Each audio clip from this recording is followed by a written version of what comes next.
ಎಲ್ಲರಿಗೂ ನಮಸ್ಕಾರ. ಈಗ ತಾನೇ ಫಾರೆಸ್ಟ್ ನೋಡ್ಕೊಂಡು ಬಂದಿದ್ದೀವಿ. ಎಕ್ಸ್ಟ್ರಾಡಿನರಿ ಒಂದು ಥ್ರಿಲ್ಲರ್, ಹಾರರ್ ಮತ್ತು ಎಂಟರ್ಟೈನರ್ ಅಂತ ಹೇಳೋಕ್ಕೆ ಇಷ್ಟಪಡ್ತೀನಿ. 2 hours 24 minutes ಸಿನಿಮಾ. ಒಂದು ನಿಮಿಷ ಬೋರ್ ಆಗೋಲ್ಲ. ಅದು ಒಂದೇ ಜಾಗದಲ್ಲಿ ಆ ಥರದೊಂದು ಸಿನಿಮಾ ಮಾಡೋದೇ ಚಾಲೆಂಜಿಂಗು. ಆ ಥರದೊಂದು ಸ್ಕ್ರಿಪ್ಟನ್ನ ತುಂಬ ಚೆನ್ನಾಗಿ ಹ್ಯಾಂಡಲ್ ಮಾಡಿದ್ದಾರೆ. ಸ್ಕ್ರೀನ್ ಪ್ಲೇ ಮತ್ತು ಡೈಲಾಗ್, ಪ್ರತಿಯೊಬ್ಬ ಆರ್ಟಿಸ್ಟು, ರಂಗಣ ರಘು ಸರ್ ಆಗಿರ್ಬೋದು, ಚಿಕ್ಕಣ್ಣ ಅವರಾಗಿರ್ಬೋದು, ಅನೀಶು, ಗುರುನಂದನ್ನು, ಅರ್ಚನಾ ಕೊಟ್ಟಿಗೆ, ಉದಯ್ ಮೆಹ್ತಾ ಅವರು, ನಟ ಉದಯ್ ಮೆಹ್ತಾ ಅವರು ಎಲ್ಲರೂ ತುಂಬ ಚೆನ್ನಾಗಿ ಅವ್ರ ಪಾತ್ರಗಳನ್ನ ಮಾಡಿದ್ದಾರೆ.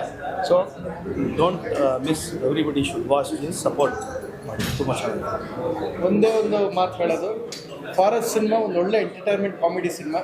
ನಾನು ಸಿನಿಮಾ ಬಗ್ಗೆ ಎಲ್ಲ ಚಿಕ್ಕಣ್ಣವ್ರು ತುಂಬ ಅದ್ಭುತವಾಗಿ ಮಾಡಿದ್ದಾರೆ. ಖ್ಯಾತ ನಟರಾದ ನಿರ್ಮಾಪಕರು, ಬುದ್ಧಿಜೀವಿ ಉದಯ್ ಮೆಹ್ತಾ ಸರ್ ಕೂಡ ಅದ್ಭುತವಾಗಿ ಪಾತ್ರ ಮಾಡಿದ್ದಾರೆ.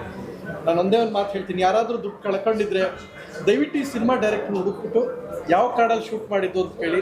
ಯಾರು ಜೀವನದಲ್ಲಿ ತುಂಬ ದುಡ್ಡು ಕಳೆದಿರೋರ್ಗೆ ಅದೇ ತುಂಬ ಉಪಯೋಗಕ್ಕೆ ಬರುತ್ತೆ. ಅದು ಆ ಕಾಡಲ್ಲಿ ತುಂಬ ದುಡ್ಡು ಕಳೆದಿರೋರಿಗೆ ಉಪಯೋಗ ಬರುತ್ತೆ ಅಂತ ನಂಗೆ ಅನಿಸ್ತಾ ಇದೆ. ಅಂದರೆ ಗೋಲ್ಡು ಎಲ್ಲ ಅಲ್ಲಿ ಅದಕ್ಕೆ ಕ್ಯೂರಿಯಾಸಿಟಿ ಇಲ್ಲೂ ಹಂಗೆ ಐತೆ ಅಂತ ನಾನು ಹೇಳಕೊಟ್ಟೆ. ಮಿಸ್ ಮಾಡಿದ್ರೆ ಅಲ್ಲಿ ಹೋಗಿ ಹುಡುಕಿ ಸಿಗ್ತದೆ. ಟ್ರೆಷರ್ನ ನಿಧಿ ಕಳ್ಕೋಬಾರ್ದು. ನಿಧಿ ಕಳಿಸಿದ್ದೀವಿ. ಹೌದಾ? ಲಾಸ್ಟಲ್ಲಿ ನೋಡಿ ಪಾರ್ಟ್ 2ಗೆ ಅಲ್ಲ ನೋಡೋಣ. ಸಖತ್ ಆಕ್ಟಿಂಗ್ ಮಾಡ್ತಕ್ಕ ನಾನು ಕಲಾವಿದ.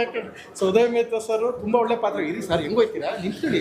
ಏನು ಹಿಂಗೆ ಅವೆಲ್ಲ ಇಲ್ಲ ಸರ್, ನಮ್ಮ ಹತ್ರ ಅವೆಲ್ಲ ಹಿಂಗೆ ಸರ್. ನಮ್ಗೆ ಇಡೀ ಕತೆ ಒಳ್ಳೆ ಅದ್ಭುತವಾದ ಪಾತ್ರ ಮಾಡಿದ್ರೆ ಸರ್. ಚಿಕ್ಕಣ್ಣವ್ರಿಗೆ all the best. And entire ಟೀಮ್ಗೆ, ಅನೀಶ್ ಅವ್ರಿರ್ಬೋದು, ಎಲ್ಲರೂ ಅಷ್ಟೇ, ರಂಗಾಯಣ ರಘು ಸರ್ ಎಲ್ಲರೂ ತುಂಬ ಚೆನ್ನಾಗಿ ಮಾಡಿದ್ದಾರೆ. ಸರ್ಪ್ರೈಸಿಂಗ್ ಆಗಿ ಉದಯ್ ಮೆಹ್ತಾ ಸರ್ ಪಾತ್ರ ತುಂಬ ಟ್ವಿಸ್ಟ್ ಮೇಲೆ ಟ್ವಿಸ್ಟ್ ಇದೆ. ಒಳ್ಳೇದಾಗಲಿ ನೋಡಿ. ದುಡ್ಡು ಕಳ್ಕೊಂಡಿದ್ರೆ ದುಡ್ಡು ಬೇಕು, ದುಡ್ಡು ಕಳ್ಕೊಂಡಿದ್ರೆ ಅಂದರೆ ಮಿಸ್ ಮಾಡಿದೆ ಈ ಸಿನಿಮಾ ನೋಡಿ. ಆಗಿಲ್ಲ ಅಂದರೆ ಅಡ್ರೆಸ್ ಬೇಕು ಅಂದರೆ ಆ ಡೈರೆಕ್ಟ್ ನೋಡಿಕೊಂಡು ಅವ್ರ ನಂಬರ್ ತಗೊಂಡು ಫೋನ್ ಮಾಡಿ ಕೇಳಿ. ಯಾಕೆಂದರೆ ದುಡ್ಡು ಕಳೆದಿರೋ ತುಂಬ ಹೆಲ್ಪ್ ಆಯ್ತದೆ ಅದು. ಹೌದು, ಸಿಗುತ್ತೆ. ಓಕೆ.